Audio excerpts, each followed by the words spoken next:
반갑습니다.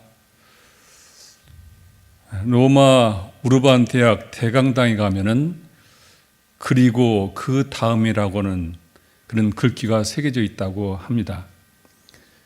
이 글귀가 새겨진 연유는 16세기의 로마 법대 대학생이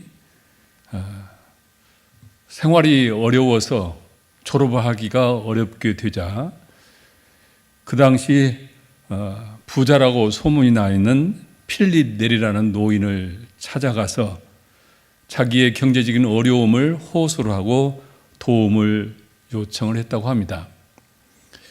필립 네리는 그 가난한 법대 졸업생에게 이야기를 충분히 듣고 그리고 경제적인 지원을 아끼지 않겠다고 약속을 했다고 합니다. 그리고 약속을 하고 나서 몇 가지 질문을 하게 됐는데 노인이 첫 번째 질문을 자네는 내가 이 돈을 주면 이 돈으로 무엇을 하려 하는가 이렇게 첫 질문을 하자 이 법대생은 우선 법대를 마쳐야 하겠습니다. 그러니까 이 노인이 다니 그러면 그 다음에는 저는 변호사가 되렵니다. 또 질문하길 그러면은 그 다음에는 돈을 많이 벌어야 되겠지요. 그래야 또 노인이 그리고 그 다음에는 하고 묻자 그때는 저는 집을 짓겠습니다. 노인이 이어서 질문하기를 그 다음에는 그때는 마차를 사겠습니다. 오늘로 말하면은 차를 사겠다. 이제 그렇게 답을 했습니다. 그래야 노인은 그리고 그 다음에는 또 질문을 합니다. 그때는 제가 결혼을 하겠습니다. 또 질문하기를 그리고 그 다음에는 또 질문합니다. 그러자 이 학생은 그때는 제가 자녀를 낳아서 자녀들을 잘 교육시키겠습니다. 노인이 이어서 또 질문하기를 그리고 그 다음에는 그러니까 자녀들 교육을 다 잘 시키고 그 다음에는 아이들을 출가를 시키겠습니다. 또 질문을 이어서 하기를 그 다음에는 그때는 되면은 아마 제가 나이가 들고 점점 늙어가겠지요. 그 이야기를 듣고 나서 노인이 또 질문을 합니다. 그리고 그 다음에는 법대생은 자기가 머릿속에 있었던 자기 미래에 대한 이야기를 충분히 대답을 했고 이 마지막 그 다음에는 여기에서 답을 뭐라고 할지 모르고 멈칫거리게 됩니다. 한참을 생각하는데 노인이 이야기하기를 그리고 그 다음에는 죽음이다. 그리고 그 다음에는 심판이다. 그리고 그 다음에는 영원이다. 이렇게 답을 했다고 합니다. 이 세상 모든 태어나는 존재는 다 죽음을 맞이할 것입니다. 죽고 나면은 후손이나 세상에 심판이 있을 것이고 또 우리가 종교적으로 보면은 그 사람이 죽고 나면은 인과적으로 진리계에서 심판을 하게 될 것입니다. 심판이 끝나고 나면은 우리 원무교적으로 보면은 육도로 심판을 받고 육도 윤회를 계속 영원하게 하게 될 것입니다. 우리의 삶은 죽음이 끝이 아니라 그 삶에 대한 평가를 받고 그 다음에 그 평가에 의해서 또한 다음 생이 유지된다는 그렇게 이해를 할 수 있는 말입니다. 우리의 영혼을 살아가는 사람에게는 매 순간을 성실하게 그리고 열심히 최선을 다해서 살아가는 것이 굉장히 중요합니다. 그 하루하루가 쌓여서 나의 일생이 되기 때문에 하루하루를 성실하게 최선을 살아가는 것은 중요한데 그러나 한편으로 생각해 보면은 매 순간 성실하게 최선을 다해서 살아가는 삶이 과연 행복할까? 이런 질문을 다시 던져봅니다. 이 질문 속에는 나는 누구인가? 나는 어디서 와서 그리고 나는 무엇을 위해 살고 내가 어디로 가느냐고 하는 이 질문이 내 성실함 속에 녹아있는 삶이냐? 내가 최선을 다한 삶이 과연 내가 누구고 나는 무엇을 믿고 누구를 위해 일하고 어디로 돌아갈 것이라고 하는 그 삶의 철학이 묻어있는 삶이냐? 그냥 열심히 사느냐의 삶에 대한 우리가 생각해 볼 문제를 던져주고 있습니다. 만일 이런 기본적인 중요한 물음이 없는 삶이라고 한다면 아마 일생을 바쁘게 허덕이고 살고 마지막에 대해서는 뒤돌아보면서 회한이 남지 않을까 그런 생각을 해봅니다. 그래서 바람직한 일생은 내가 누구며 누구를 위해서 살고 그리고 어디로 돌아갈 것이라고 하는 이 물음이 굉장히 중요하다는 것을 현인들은 우리에게 묻고 있습니다. 주인공 대학생은 노인의 이 물음이 그 답이 계속 머리를 떠나지 않고 자기 삶을 지배하게 됩니다. 자나깨나 그리고 그 다음에는 이 질문이 계속 머리를 떠나지 않고 그것이 우리로 말하면 화두가 되었고 세속적인 말로 말하면 그 사람에게는 고통이 된 말이었습니다.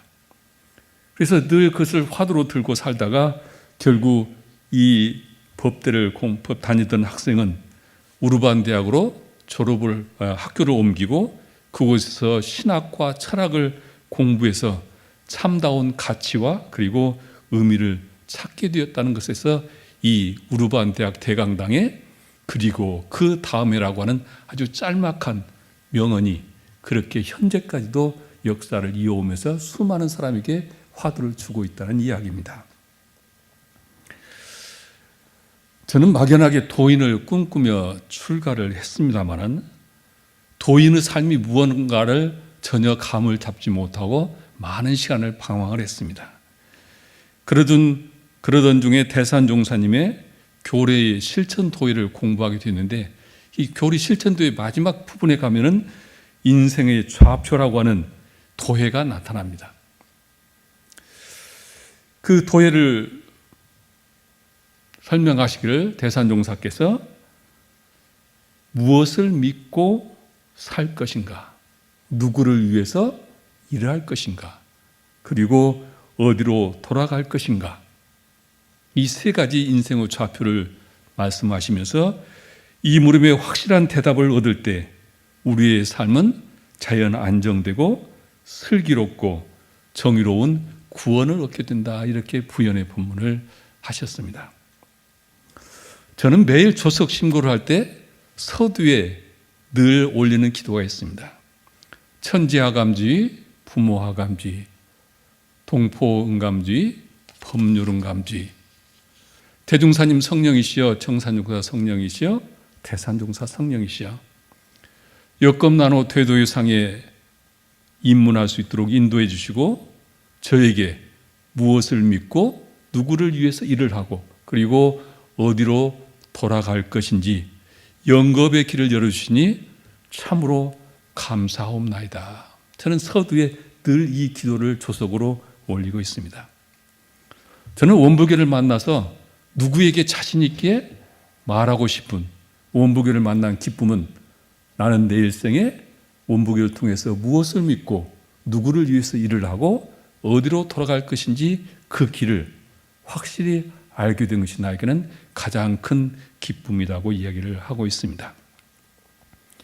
이 본문을 통해서 저는 삶의 방황을 그치게 되었고 자신 있게 내 삶을 하루하루 가지게 되었다는 말씀을 드립니다.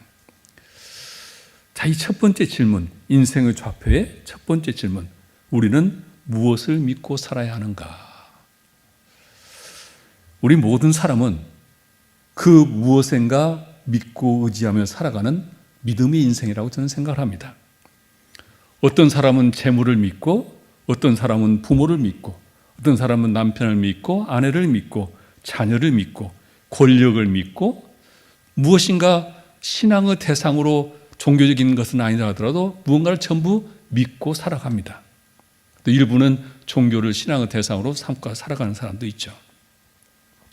그런데 대부분의 사람들은 눈에 보이는 것을 믿음의 대상으로 삼고 살아갑니다. 법대생도 공부를 하고 변호사가 되고 돈을 벌고 자녀를 낳고 집을 사고, 이 모든 것이 보통 우리 사람들이 살아가면서 믿고 갖고자 하는 것들을 대상으로 삼아서 얘기를 했습니다. 그런데 그 모든 것들이 결국은 죽음과 심판을 받게 되어 있습니다.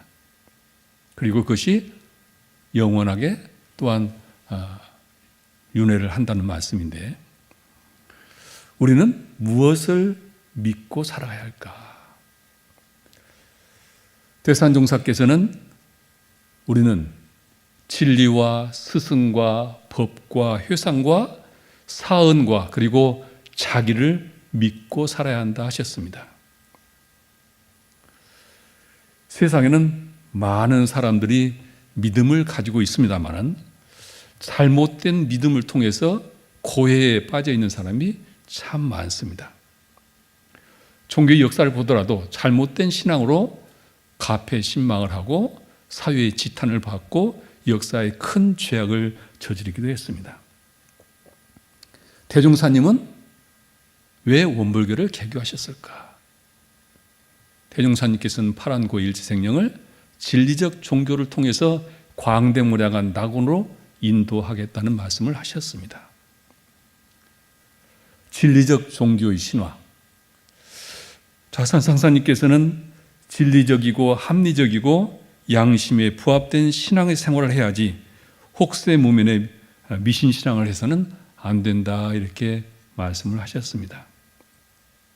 좌산상사님께서는 진리적이고 합리적이고 양심에 부합된 신앙의 생활을 해야지 혹세무민의 미신신앙을 해서는 안 된다는 말씀을 하셨습니다.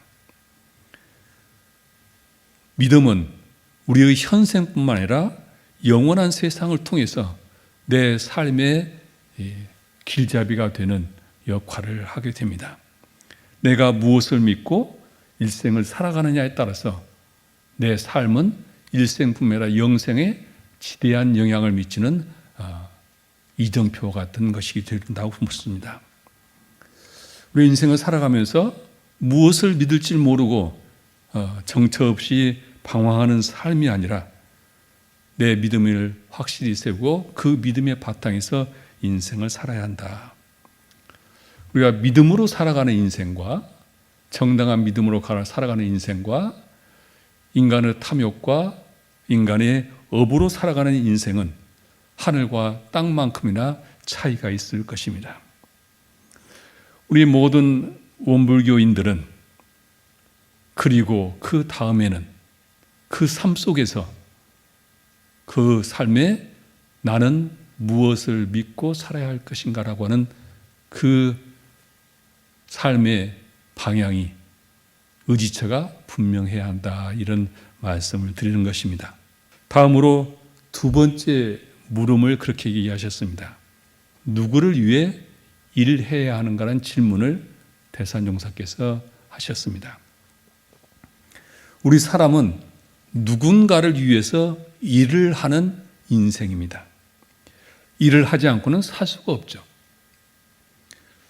나는 지금까지 누구를 위해서 일을 해왔고 앞으로 누구를 위해서 일할 것인가를 한번 각자에게 질문을 던져보셨으면 좋겠습니다. 이 질문이 없어도 다 누군가를 위해서 일을 하고 일생을 살아갑니다. 그러나 누군가라고 하는 이 질문 속에는 어떠한 삶을 살아야 내 삶이 더욱 가치 있느냐는, 보람이 있느냐는 그 질문을 이 속에 포함시키고 있습니다. 법대생은 자신과 그리고 자기 가족만을 위한 생각으로 그것을 위해서 산다고 얘기를 했습니다. 인도의 성자라고 추앙을 받는 썬다싱이라는 분이 있다고 합니다. 이분이 눈보라가 치는 어느 겨울날 같이 동행하는 사람과 함께 히말라야 어느 마을을 가게 되었다고 합니다. 한참 가다 보니까 길에 뭔가 발에 차이는 것이 있어서 눈을 헤집고 보니 어느 사람이 쓰러져서 신음하고 있었다. 그래서 이 선다싱은 이 사람 이대로 가면은 동사할 수 있으니 이 사람 우리 부축해서 같이 가자. 그랬더니 같이 가는 동행한 사람이 이 눈보라에 나 혼자도 가기 어려운데 같이 죽을 일이 있느냐? 나는 같이 못하겠다 하고 먼저 떠납니다. 이 선다싱은 그 사람을, 쓰러진 사람을 업고 아주 힘겹게 그 눈보라를 헤치고 갑니다. 한참 가다 보니까 뭔가 앞에 길을 막는 것이 있습니다. 눈을 헤쳐보니 거기에 앞서 갔던 동행자가 동사하였더라. 업고 땀을 흘리면서 그 두 사람의 체온으로 눈보라를 헤치고 가서 결국은 둘 다 삶을 지켜냈다는 이야기입니다. 어떤 사람은 자기 가족만을 위해서 일을 하는 일생을 살아갑니다. 어떤 사람은 또한 동네를 위해서 일하고, 어떤 사람은 사회를 위해서 일하고, 어떤 사람은 국가를 위해서 일을 하고, 어떤 사람은 세계를 위해서 일을 합니다. 말씀에 우리가 얼마나 지각이 열리냐에 따라서 내가 누구를 위해서 일하는 것이 그 범위가 달라진다는 말씀이 있습니다. 대산종사께서는 우리는 누구를 위해서 일을 해야 하느냐? 진리와 스승과 법과 회상과 그리고 사언과 자기를 위해서 일을 해야 한다는 말씀을 하셨습니다. 좌산 상사님께서 서로 은혜를 발견하고 보온하는 삶이 바로 이런 삶이고, 그리고 강자 역자가 서로 없어서는 살 수 없는 것을 깨달아 공존하게 하는 것이 바로 진리와 스승과 법과 회상과 사언과 자기를 위한 삶이다. 이렇게 이야기를 하셨습니다. 우리 모든 원불교 교도님들이 바쁘게 열심히 살고 있습니다. 그 삶이 누구를 위한 삶인가를 한번 반조해보는 그런 12월이 됐으면 좋겠습니다. 대산종사께서는 인생의 좌표 세 번째로 어디로 돌아갈 것이냐라고 하는 질문을 하셨습니다. 우리 사람은 심신작용을 따라 육도와 사생으로 돌아가는 인생입니다. 교도님들은 어디로 돌아가시렵니까? 우르반 대학의 법대생과 필립 네리의 대화 속에서 사람은 죽음으로 돌아가고 그 다음에는 심판이 따르고 그리고 그 다음에는 영원이다 얘기를 했습니다. 이 말을 되새겨 보면은 태어난 모든 것들은 생자 필멸이라고 죽음을 맞이하게 되고, 죽고 나면 끝나는 것이 아니라 현상으로 봐서는 그 후손들과 역사 속에서 그 사람을 삶을 심판하겠지만은 원불교적 교리로 보면은 사후에 자기가 일생에 지은 바에 따라서 선인 선과 악인 악과의 심판이 따르게 되어 있습니다. 그리고 그 심판은 유례성으로 끝나지 않고 육도 윤회를 하면서 영원한 삶이 계속된다는 말씀입니다. 신앙의 목적이 천당이나 극락 가기를 생각하면서 있지만은 여기서 말씀하시는 어디로 돌아갈 것이냐는 이 질문은 죽어서 사후 세계만을 말씀하시는 것이 아니라 이 생에서도 늘 나는 어디로 돌아갈 것이냐라고 하는 질문을 하시는 내용이기도 합니다.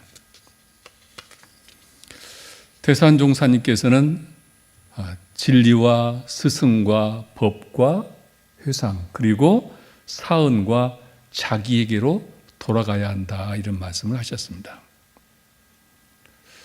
이론상의 진리를 믿는 모든 우리 원불교인들은 바로 이론상의 진리를 믿음으로써 바로 우리는 이렇게 진리와 스승과 법과 회상으로 돌아가고 사언으로 돌아가고 자기 본래로 돌아가서 영원한 영생을 얻을 것이고 그 삶이 진급의 길, 상생의 길이 열려갈 것입니다.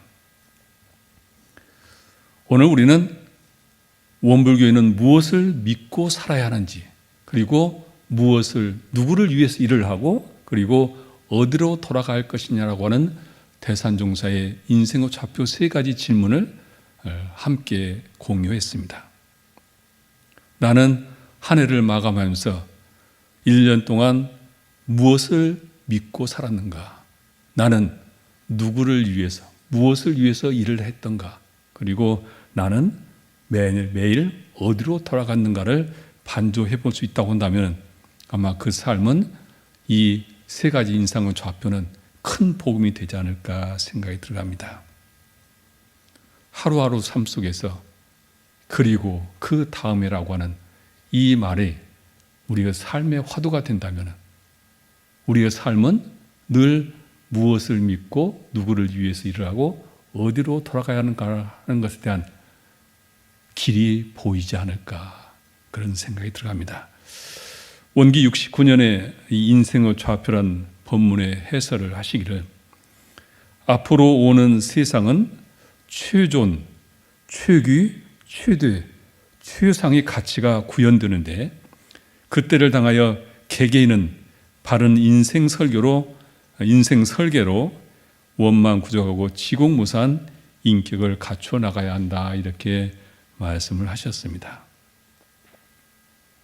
그리고 그 다음에는 우리의 삶 속에서 내 인생의 좌표가 늘 선명하게 드러날 때, 누군가에게 내가 자신 있게 말할 수 있을 때 우리의 하루하루 삶은 늘 진급의 길이 열리지 않을까 생각이 들어갑니다. 합장하시겠습니다. 거룩하옵신 법신불 사은이시여, 2020년을 달력에서 지우고 싶다고 말하는 사람들이 많은 만큼 인류의 고통이 참으로 많은 나날입니다. 이런 와중에도 다들 열심히 생존을 위해 노력하고 있으니 하루속히 이 고난의 행군이 멈추기를 기도합니다. 또한 저희는 삶의 여정이 보다 가치 있고 의미 있는 은혜롭고 행복하도록 생의 도를 깨닫고 실천하는 나날이 되기를 원하옵니다. 그래서 오늘은 하루하루에 그리고 그 다음에라는 노두돌을 놓고자 합니다. 사람은 그 무엇인가 믿고 의지하며 살아가는 믿음의 인생이요, 누군가를 위해서 일을 하며 살아가는 일하는 인생이며, 심신작용을 따라 육도와 사생으로 돌아가는 인생이 없기에 나는 1년 동안 무엇을 믿고 살았는가? 나는 1년 동안 무엇을 위해 일을 하였는가? 나는 1년 동안 어디로 돌아갔느냐란 물음을 복음 삼아 인생 좌표에 비추오니 하루하루가 진급은 될지언정 강급은 되지 아니하고 은혜는 입을지언정 해독은 입지 않도록 인도해 주시옵소서. 일심으로 비옵나이다.